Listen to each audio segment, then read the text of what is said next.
কে জিজ্ঞেস করলেন, কি ব্যাপার, এই অসভ্য ছাগলগুলোকে তুমি সভ্য বানাইছো কেমনে? তারা কেউ ছুটে পালিয়ে যাচ্ছে না, কি সুন্দর লাইন ধরে হেঁটে আসছে।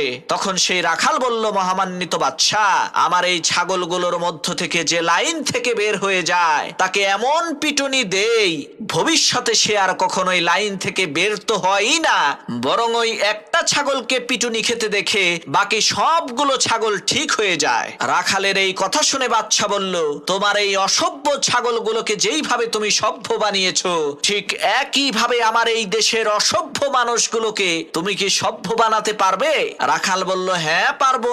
বাদশা বলল, তাহলে আজ থেকে তুমি প্রধান বিচারপতির দায়িত্ব পালন করবা। পরের দিন এক চোরের বিচার হবে। প্রধান বিচারপতির দায়িত্বে থাকা সেই রাখাল হুকুম করলেন, আমি মহান আল্লাহ রাব্বুল আলামিনের পবিত্র কালাম কোরআনের বিধান অনুযায়ী ফয়সালা করছি, তোমরা এই চোরের হাতটা কেটে দাও। রাখালের এই